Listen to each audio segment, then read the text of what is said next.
Saudara-saudari sekalian, salam damai sejahtera dalam kasih Tuhan dan selamat berjumpa kembali dalam edisi renungan hari ini. Hari ini Minggu 4 Juli 2021, Minggu biasa ke-14. Referensi renungan hari ini diambil dari kitab Yeskiel bab 2 ayat 2 sampai dengan 5. Bacaan kedua diambil dari surat kedua Rasul Paulus kepada jemaat di Korintus bab 12 ayat 7 sampai dengan 10. Dan bacaan Injil diambil dari Injil Markus bab 6 ayat 1 sampai dengan 6. Saudara-saudari terkasih, ketika seseorang berada di daerah yang baru, tentu saja ia pasti merasa asing. Sebaliknya, jika seseorang atau mungkin kita sendiri berada di daerah asal kita atau tempat lahir kita, belum tentu orang-orang di tempat itu menganggap kita sebagai orang asing. Akan tetapi, bagaimana rasanya bila kehadiran kita ditolak? Tentu kita sakit hati, pedih, dan kecewa.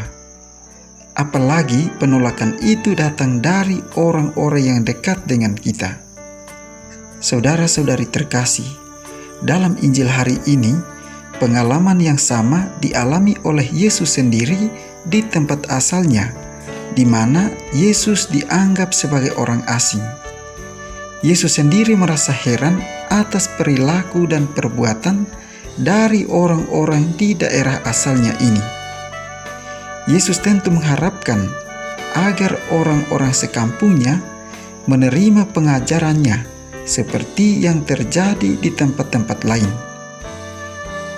Namun yang terjadi justru jauh dari harapan. Kehebatan Yesus memang sudah terdengar gaungnya sampai ke tempat asalnya.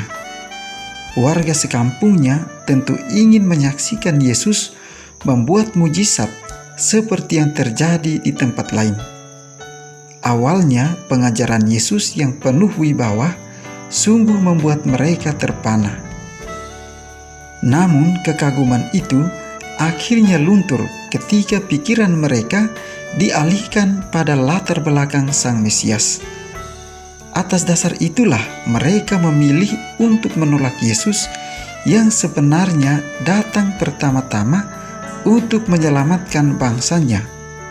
Akibatnya penolakan itu membuat mereka tidak diperkenankan untuk menyaksikan hal-hal ajaib seperti yang dilakukan Yesus di tempat lain. Saudara-saudari terkasih, Yesus yang tidak membuat mujizat di tempat asalnya menunjukkan sebuah gambaran dan peringatan bagi mereka bahwa hal-hal baik hanya akan dialami jika ada tempat dan orang-orang yang mau menerimanya. Namun, melihat perilaku dan perbuatan orang-orang itu, Yesus tidak putus asa dan patah semangat.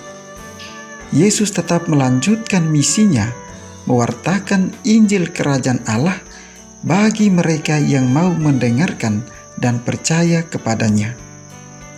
Bahkan, hati Yesus semakin tergerak oleh rasa belas kasih dengan menyembuhkan mereka yang sakit dengan meletakkan tangannya atas mereka.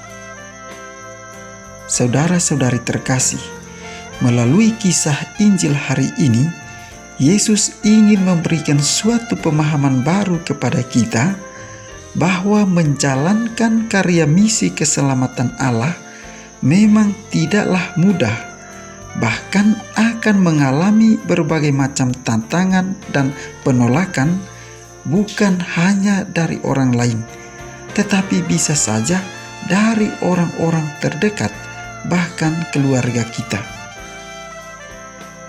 Namun kita jangan mudah putus asa atau kecewa karena penolakan-penolakan semacam itu, sebab yang paling penting ialah jika kita mewartakan kebenaran akan Kristus. Aspek utama yang perlu kita perhatikan adalah melakukan semuanya itu dengan tulus hati demi kemuliaan dan iman kita akan Kristus. Saudara-saudari terkasih, kisah Injil hari ini mengajarkan kita hal yang sangat penting, bahwa keselamatan itu butuh keterbukaan dan ketulusan hati serta kejernihan dalam berpikir. Allah dengan bebas menurunkan rahmat-Nya, namun dari pihak manusia dituntut kerjasama, yakni menyiapkan hati yang terbuka serta pikiran yang cerah atas rahmat keselamatan itu. Rahmat Allah adalah sebuah tawaran, dan manusia dengan kehendak bebasnya diminta untuk menanggapi rahmat Allah itu. Keterbukaan hati dan kejernihan pola pikir untuk menerima rahmat Allah memungkinkan rahmat itu bekerja dalam diri kita manusia.